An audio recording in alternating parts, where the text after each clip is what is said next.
Ouais, Dominique, bonjour. Suite à cette organisation de la journée sans longue vue au lac du Bourget, comment ça s'est passé pour vous? Donc première partie de matinée, on s'est regroupé sur le site des Motets, un secteur où il n'y a pas encore de chasse.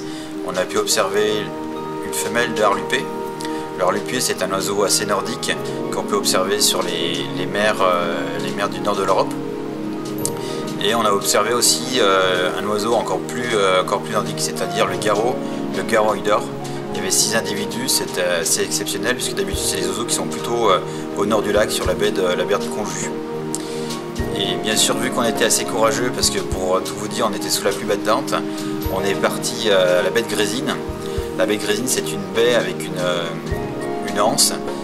Et au fond de cette anse, il y avait dans un immense attroupement de nêtres rousses, il y avait à peu près 500 nêtres rousses, il y avait un oiseau qu'on appelle la râle boréale.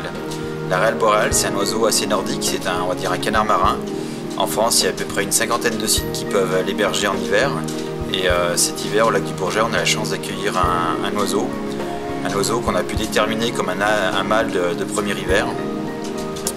Et donc on a conclu la journée sur cette belle observation.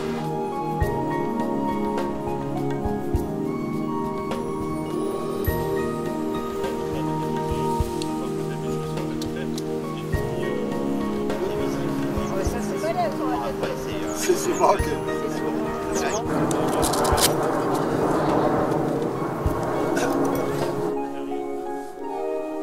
Donc en fait, vous avez juste devant vous, en fait, pendant toute la mer, vous avez un tas de branches négligemment posées. En fait, c'est ni plus loin que la hutte du castor. Et vu qu'ici c'est un endroit où il n'y a aucune chasse, en fait, des fois en période estivale, il y a le castor qui est sur le dos en train de manger les morceaux des saules. Et à côté, il y a des gens, il y a du monde et tout. Tout se passe très bien. Tout se passe très bien.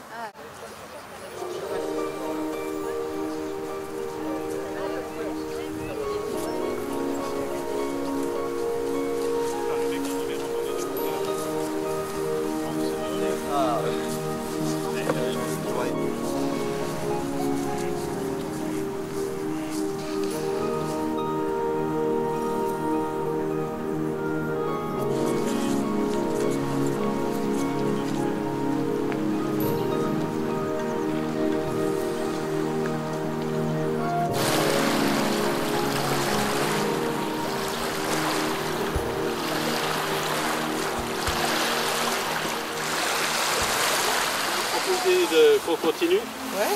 Vous avez vu, ils ont mis des grillages pour éviter... Et là, pourquoi il a attaqué quand il tombe par là et pas de ailleurs?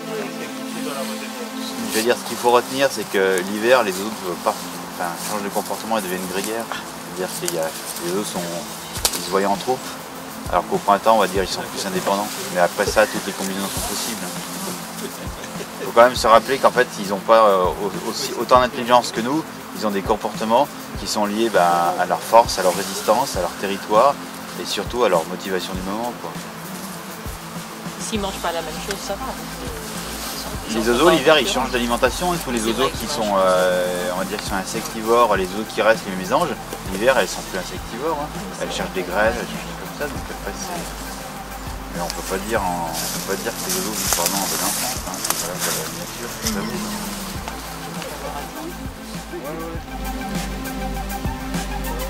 Voilà, il y a un reptile qui avait disparu.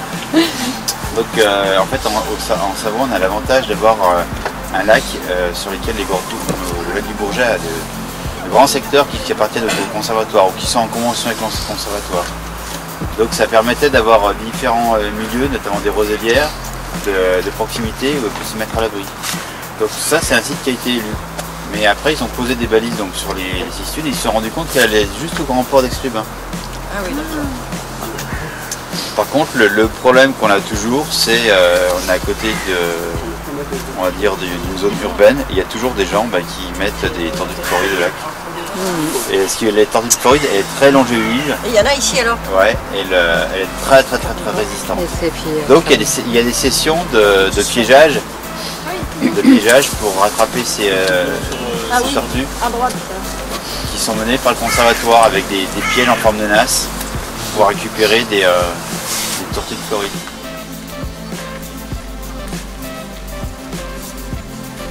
Le reste de l'année, après, il y a des grands secteurs en Allemagne, en Hongrie, où il y a des butors. Et même en Suisse, sa technique de chasse, c'est vraiment observer ce qui se passe juste dans les environs immédiats de sa tête. C'est-à-dire qu'il se tend à l'horizontale sur l'eau et en fait il guette ce qui se passe autour. Mais Le héron. ouais, alors que le héron en fait il va être au-dessus en fait. Le héron il va observer par le dessus, alors que lui en fait il va vraiment être la tête à 10 cm de la surface de l'eau. Voilà, mais grosso modo, la présence du héron, on va dire, c'est des milieux humides mais aussi des arbres. Alors que le butor c'est vraiment le marais dans son excellence. Alors le blongeau c'est le même milieu, sauf que c'est beaucoup plus petit. Et alors là c'est la chose inverse, c'est-à-dire qu'on a le butor l'hiver et on a le blongeau en période estivale. Les oiseaux qui vont arriver et qui ne connaissent pas le site, donc ils vont être suspicieux et qui vont être plus enclins, on va dire, à être nerveux. Les autres oiseaux se demandent pourquoi il est nerveux, s'il est nerveux, c'est qu'il y a quelque chose. Et au bout d'un moment, on va dire, ils vont s'auto-exciter, ou non, vous avez tout d'un coup 200 oiseaux qui s'envolent, mais pour rien. Il n'y a pas eu de prédateur, il n'y a pas eu de menace. Bah, c'est une déviance du phénomène, on va dire, de la paranoïa.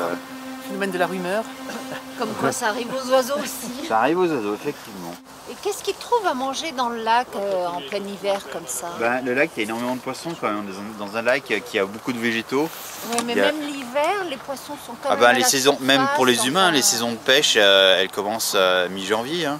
Et si Le lac, en fait, le lac, il est très productif quand il est froid. Hein. En fait, pour vous expliquer, il faut se mettre en mémoire qu'il y a plus de 6000 ans que les hommes pêchent sur le lac du Bourget. Donc c'est vraiment un site qui est poissonneux, quoi. C'est-à-dire qu'il n'y a pas de courant. Ouais. Là, uniquement, en fait, c'est le ressac du lac avec éventuellement la bise du nord. Mais sinon, on est à l'abri des courants, quoi. Et c'est vraiment le milieu typique de la poule d'eau, c'est-à-dire des roseaux. C'est ce que je disais tout à l'heure, en fait, la poule d'eau, c'est pas un panipède, c'est un oiseau qui a des pattes, qui va s'agripper, mais qui n'a pas, on va dire, de portance sur l'eau, quoi. Et généralement, on la retrouve justement dans les endroits où il n'y a pas de courant, où il y a des petits étangs, mais pas des endroits où il y a un flot incessant, quoi. Ouais.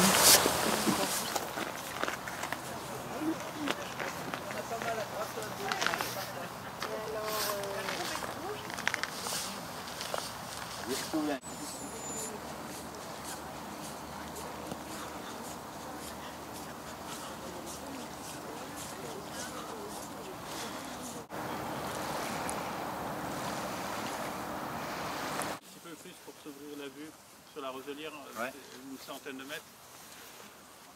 Et la grande aigrette qui est derrière, au bec jaune. Voilà. Où on était à la plage de Motet. Si vous regardez là-bas, environ 500 mètres, il y a une grande aigrette. Mais grosso modo, je pense que les oiseaux qu'on a là, oui, c'est vraiment des oiseaux qui viennent du centre de l'Europe. Oui. Après, il y a même eu des passages d'oies. En fait, ce qu'il faut quand même se souvenir, c'est qu'il y a 70% des oiseaux qui nous survolent pour aller sur la façade atlantique. Ah d'accord. Et en fait ici c'est un peu déségaré, c'est-à-dire qu'ils ne sont pas allés jusqu'en Camargue, ils se sont arrêtés entre temps, ou alors ils ont commencé à hiverner un peu plus au nord et puis après le froid les a fait descendre légèrement, quoi.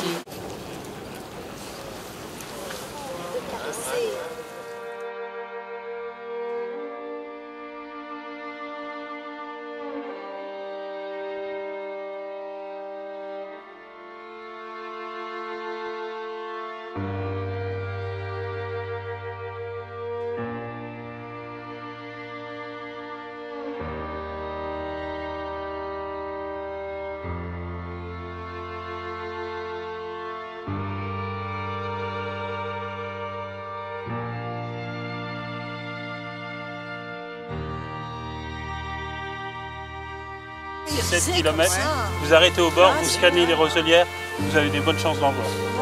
C'est, j'allais dire, l'endroit le moins difficile pour la voir en France. Redis-nous l'étang de Scamandre. Scamandre. L'étang de Bièvre. Et c'est comme ça, pas très loin d'Élysée. On a basculé sur un domaine plus confidentiel, le domaine de Butet, qui est géré par le conservatoire. Donc on a eu l'avantage d'avoir accès à cet observatoire. On a pu observer donc les oiseaux qui se camouflaient derrière les îlots. Parce qu'en fait il y a 2 îlots qui permettent aux oiseaux de se cacher de la houle et du vent.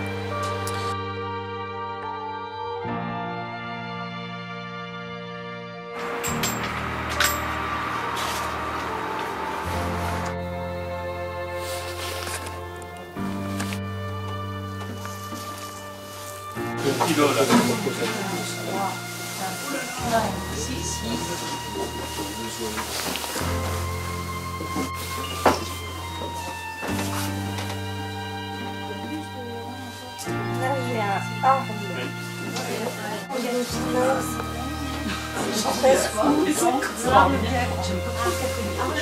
Il y a du thé, mais c'est Michel qui l'a. Oui, des fois on dit la fougue, mais en fait c'est nous qui savent pas non, mais c'est...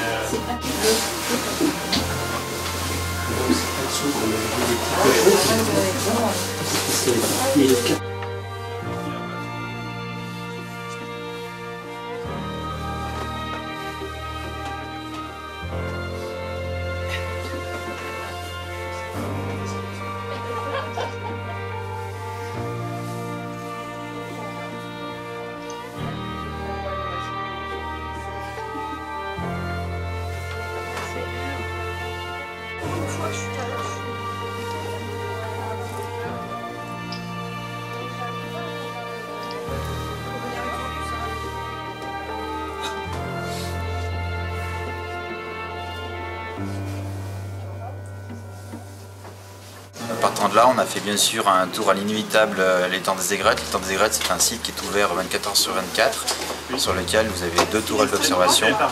Qui est un étang, c'est pas le lac, c'est un étang qui est alimenté par une station de pompage. Il y en a plusieurs. Et en fin d'après-midi, on est parti le long du lac du Bourget pour observer des oiseaux plus confidentiels, c'est-à-dire des oiseaux rares qui viennent passer l'hiver sur le lac du Bourget. Donc opération renouvelée.